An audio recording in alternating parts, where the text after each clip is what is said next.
Well, great. Yeah, you're good. You're good. Well, thanks for joining us, Coach. We'll grab some questions here for you and then get you out of here. So, group, if you want to ask a question to Coach Bateman, please raise your hand and we will begin. First off with CL Brown. CL, unmute yourself and ask your question, please. Hi, Coach. I was wondering, I kind of feel like a lot has been made about the linebackers in secondary, but we haven't heard a ton of the guys up front. So I just wanted to ask you about specifically nose tackle and the other defensive tackle, like who's kind of stepping to the forefront of claiming those positions. Yeah, I mean, I think at the end of the season last year, we felt like Ray was playing at a really high level. He was playing a lot of snaps and that's continued. He was probably the guy I was most worried about with not having spring practice, just because I felt like he really kind of improved. And I thought if we could have got him for another 15 or practice, whatever, but he's done a great job with Brian Hess. I feel like he's a guy that can play a lot of football for us. Jaleel Taylor's playing, with him at nose guard and doing a really good job. And then I think, we're getting Miles Murphy, a freshman, who's a big, really talented kid in there, some reps. I'm excited to see Miles continue. Tim Cross is doing a good job with him. And I think at tackle, I'm not sure the best player in our defense is Tamari Fox.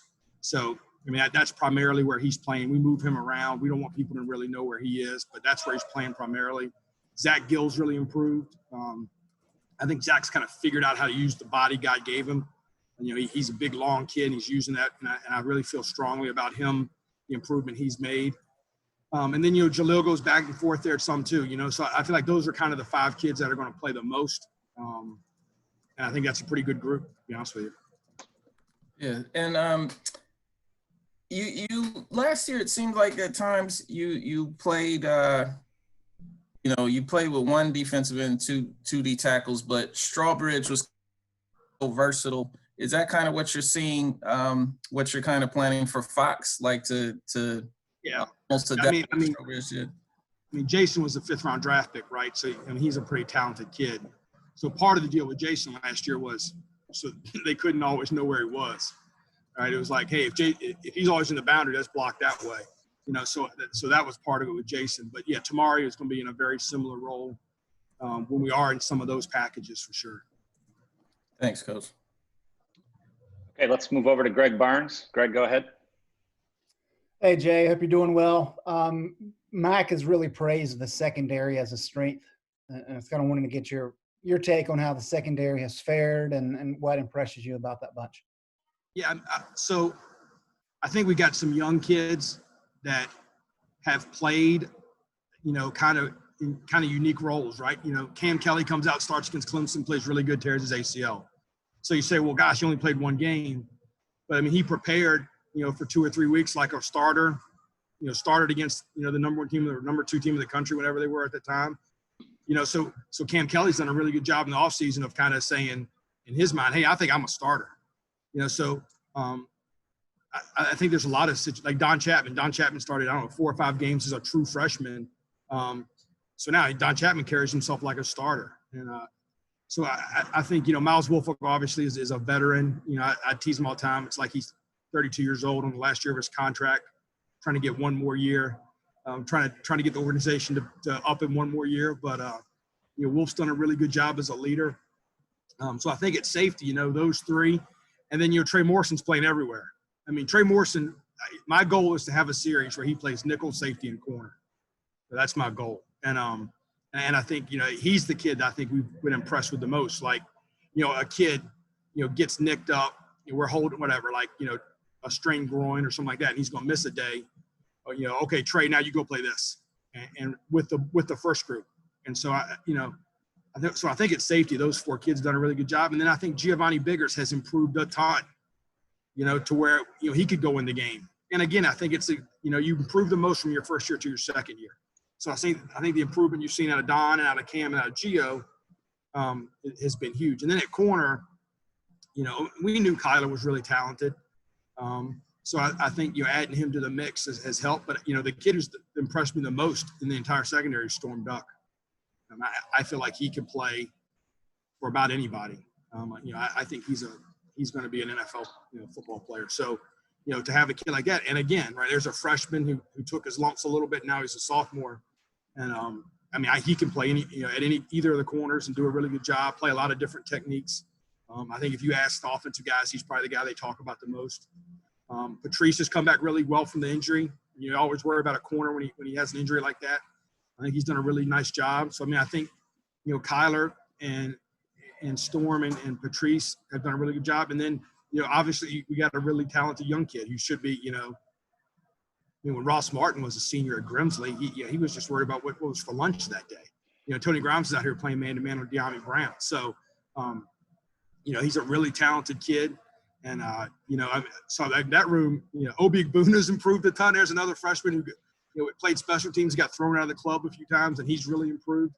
So, it's really great to come out here and not be like, oh, Lord, he's in, that's made it a lot better. So, I think it is a strength. I think the depth is a strength, and I think with depth like that, competition, iron sharpens iron, and I'm excited to see those kids play. And you mentioned Wolf. What does he bring? He's been through a lot of up and downs in his career. Kind of what does he bring as a leader for that group? Well, I think they really respect him, for everything, right? For how he's battled back from injuries, for his toughness. He is like I talk all the time about energy. He is a force multiplier, his energy. And so when he's out there, the rest of the defense functions better. I can yell at Wolf instead of yelling at the entire group. He appreciates that role. So, I think he's kind of the unquestioned veteran leader. I think he brings everything to that group. And Wolf's done a great job because we haven't given him a ton of reps. We're being very cautious about how much we're asking him to do, to get him ready. And I think he understands that, and it's going to be the same way in a game. I don't expect Wolf to play. Miles Dorn played 800 snaps last year. I don't think anyone's going to be in that role. I hope not.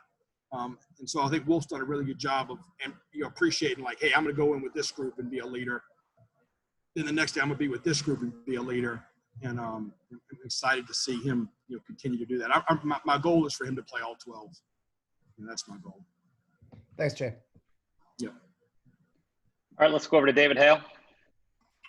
Hey, Jay, I'm just curious, as you've evaluated how the defensive front as a whole has done in terms of getting pressure on the QB. I know it can be a little bit of a trickier thing when you're not actually tackling QBs, but do you feel like that group as a whole has made strides from last year? And where do you see sort of the strengths being on that defensive line? Yeah, so when I look at the front, I kind of look at the position coach, Javon DeWitt coaches, which we call outside backers, which are Taman and Tyrone and Desmond Evans and Chris Collins and Cayman Rucker, that group. And then I look at, Tim Cross's group, which I just talked about with Ray and Tamari and those guys. So, I think with the exception of Jason, who got drafted, I think that group is a better pass rush group. I think Javon's done a really good job with the outside kids. I don't know if there's an elite pass rusher out there, but very few people have those anymore. They're hard to find. I think we have a couple of young guys that can become that. I think we have kids that understand how to rush the passer better, how to work as a unit better. I think that's been our big kind of focus with them is we can't just rely on one guy, working off each other. And then I think we've got with Chaz and Jeremiah some really good, blitz options, to generate pressure and drop those guys into coverage. And I think that's been part of our MO since we got here. So, I really think our outside linebackers are going to be able to win on one-on-ones if we can get them in those situations. All right, let's move to Ross Martin. Ross, go ahead. Hey, Coach, could you explain the difference between the defensive end and the defensive tackle in your 3-4? Sure. The tackle is going to always be a guy in Tim Cross's room. That's a guy. It's a big body. Where the D end can be in Javon's room or in Tim's room, depending on what package is in, right? So we call it the end, right? For all 11 defenders, right? So they know that the D end does this in this call, and then Tim Cross when he installs the defense, he installs it to his guys. Hey, if you're playing end, you do this, and Javon does the same.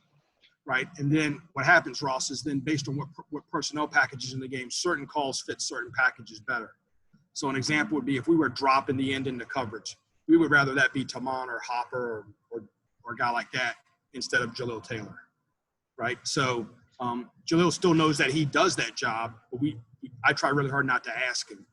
And that's kind of what goes into the multiplicity of the defense, right, is that you can put different guys in positions and do the same job, but ask them to do it a different way because of, their skill set. And then a few personnel notes. Who's kind of playing behind Tamari is kind of that, outside guy. Yeah, I'd say it's Zach. Okay. Yeah, I mean, I think Zach Gill. I think, I think Miles Murphy's playing out there some. I think Kevin Hester, is playing both of them, and he's going to be really good. I think he's just still learning a little bit. But I'd say, primarily it's Zach Gill behind Tamari right now.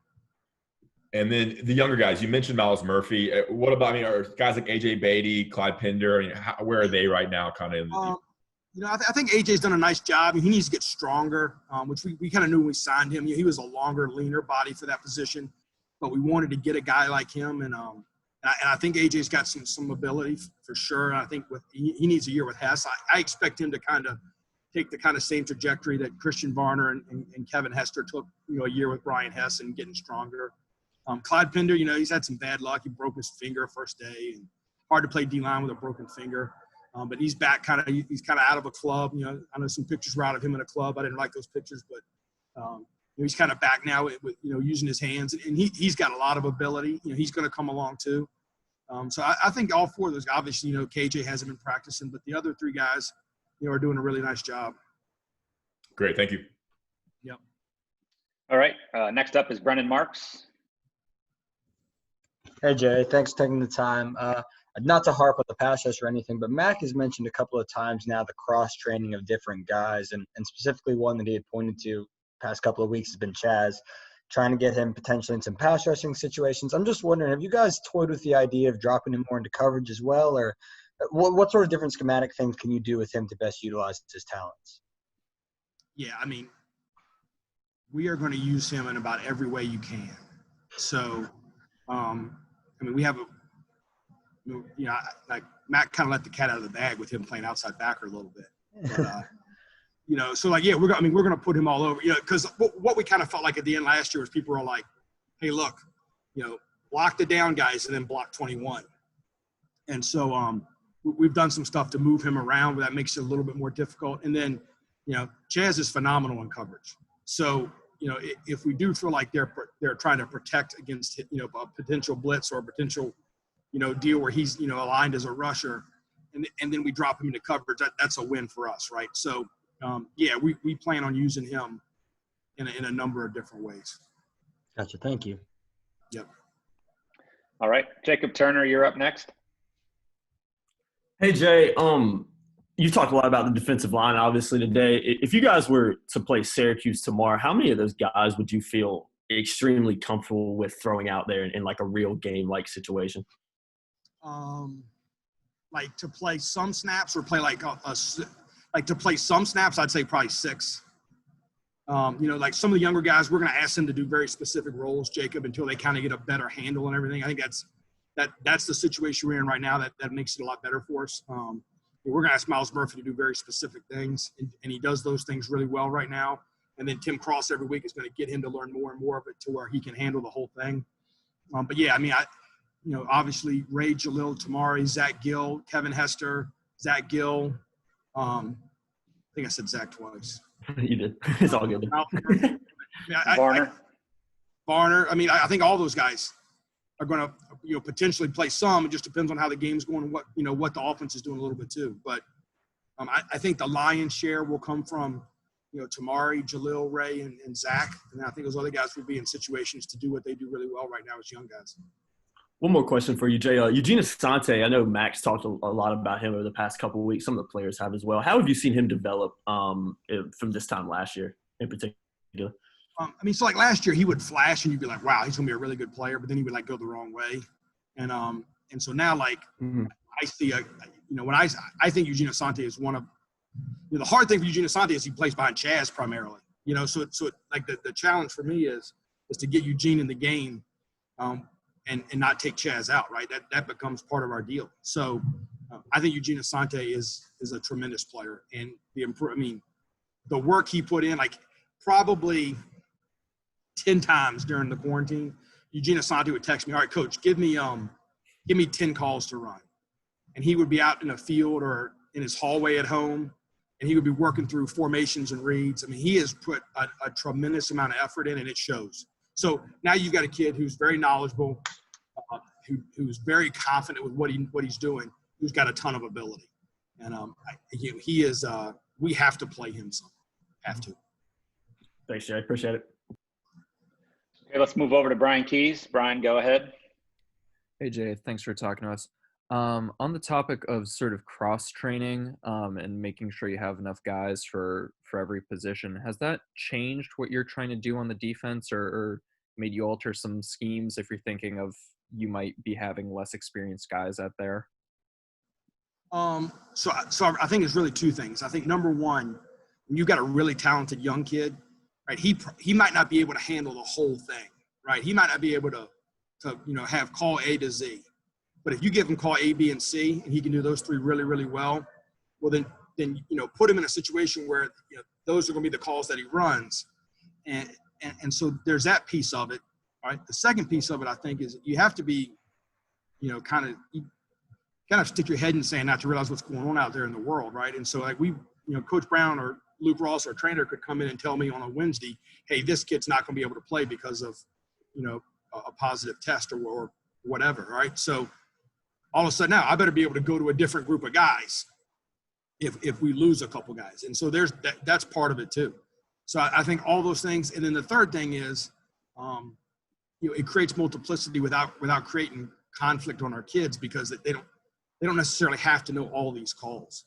So what happens is the offense sees a bunch of calls, and obviously we've got guys like Chaz and Jeremiah and Storm Duck and Tamon Fox and Jalil Taylor that can handle any call we run, right? So those guys are in, and then you supplement them with younger kids that are going to play in these 2 or 3 calls, and it creates a lot of multiplicity in your defense. And then just a quick follow-up. I know you mentioned Chaz moving around a little bit, but is there anyone else you expect to be swapping around? I mean, we moved Tamon around a lot already, so I would think that'll continue. I think we moved Trey Morrison around a lot.